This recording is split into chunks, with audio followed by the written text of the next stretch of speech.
With Capcom more than likely creating their next Monster Hunter game either for the Nintendo Switch or next generation consoles, now's a great time for Capcom to create a new weapon type for the Monster Hunter series.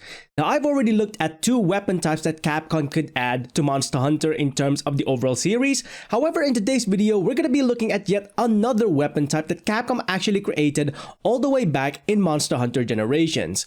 This weapon type was known as the Hunting Hound, and today we're going to take a look as to how this weapon type would have worked if it was added in the Monster Hunter series. Now let's go ahead and take a look. Hey everyone, Pinoy X here once again, back with another Monster Hunter video, and today we are once again exploring weapon types that Capcom could potentially create in the next Monster Hunter game. Now in my previous two videos regarding weapon types, I actually covered the pair of gauntlets that Capcom could potentially add to Monster Hunter, as well as the scrapped Wyvern Boomerang. If you want to go ahead and check out those videos, I'll put a link in the description below so you can go ahead and check them out at your own leisure. Today what we're going to be exploring is a weapon type that Capcom scrapped once again in Monster Hunter Generations in favor of hunting style and hunter arts. The main focus of this weapon type was to actually attack monsters in the game with another creature under your command. This was none other than the Hunting Hound, originally created for Monster Hunter Generations. Now once again, we are going to be exploring the characteristics of this weapon type and what kind of gameplay we're looking into if it was added in the Monster Hunter series, possibly in the next Monster Hunter game. Now with all of that being said, if you enjoyed these videos, please consider leaving a like on the video itself and let me know in the comments below what kind of weapon type you think the Hunting Hound would be if it was added in the Monster Hunter series. Now let's go ahead and take a look at the Hunting Hound if it was added in the next Monster Hunter game.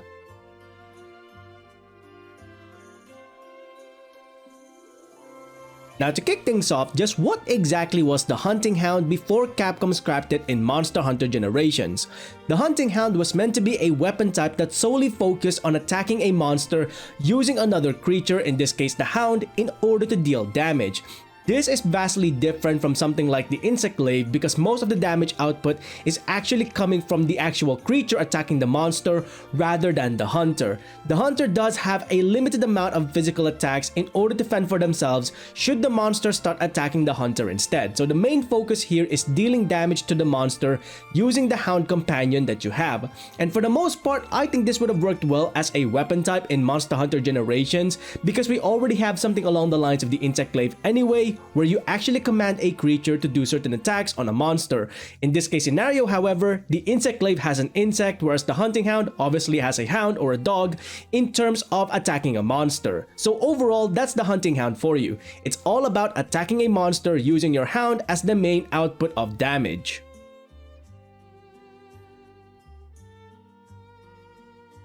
The Hunting Hound in terms of damage type is considered to be a long-range gunner-based weapon, meaning that most if not all of the damage would be considered as a long-range damage type.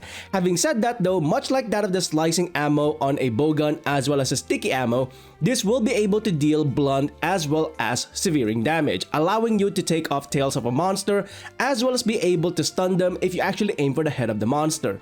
Now the main reason I say this is an amalgamation of all three damage types is due to the fact that the Hunting Hound is considered to be a physical weapon in terms of the Hound actually attacking the monster. But because your actual character, the hunter, is in range away from the monster, then it's being treated as a gunner weapon at the same time. So your Hunting Hound will be able to do severing damage and blunt based damage as well. Again, very similar to the slicing ammo and the sticky ammos that you get with the bowguns in the game as of right now.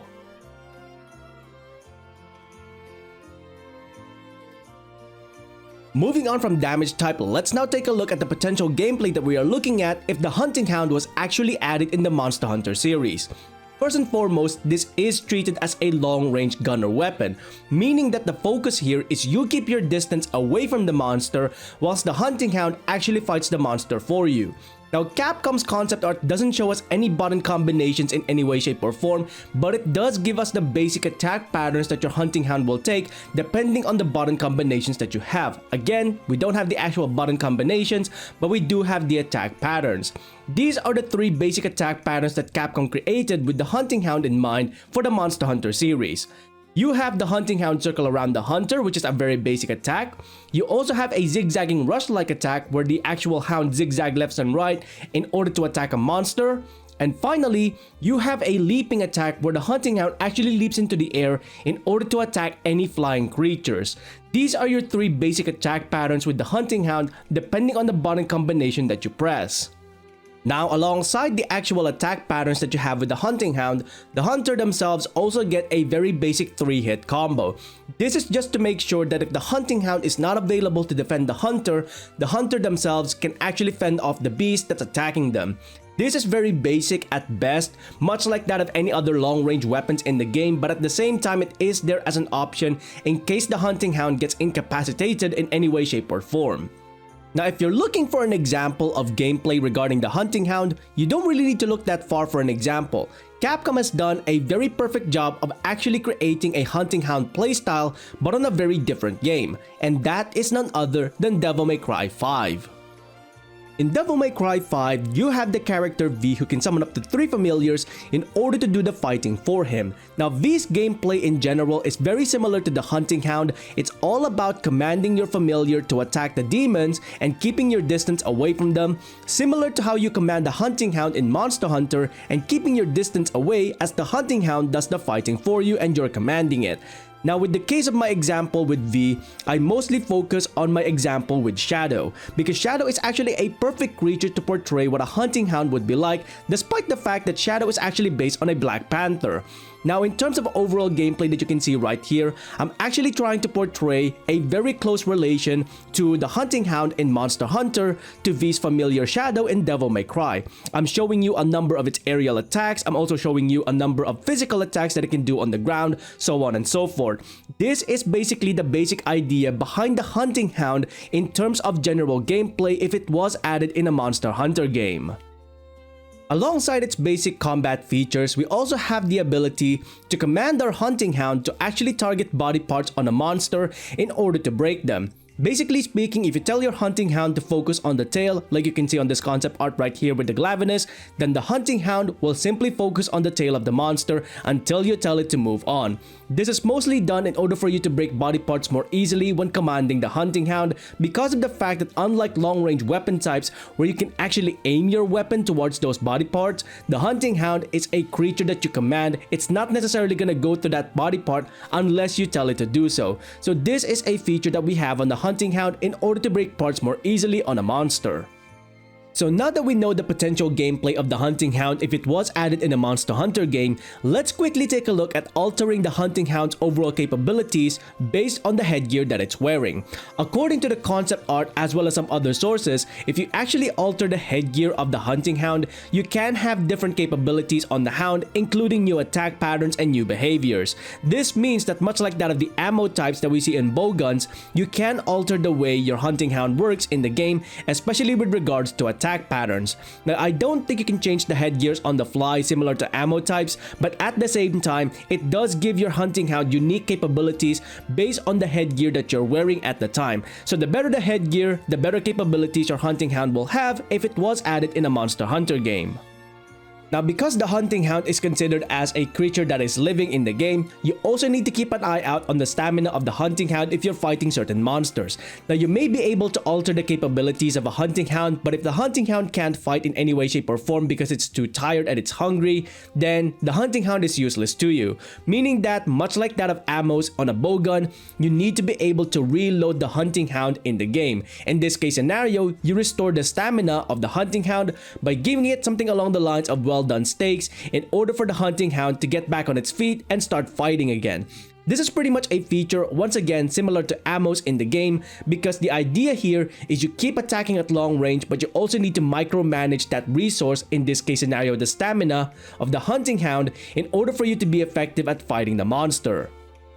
Now, overall, a lot of the features that we can see with regards to the Hunting Hound can be attributed to the Insect Glaive as well. However, the key difference between these two weapon types is that the Insect Glaive requires you to get up close and personal to the monster in order for you to deal damage to it. The Kinsect is merely a support creature, not the actual creature dealing the damage for you. The Hunting Hound is the complete opposite. You need to stay away from the monster and you need to let the Hunting Hound do the work for you, again, similar to V's playstyle in Devil May Cry 5.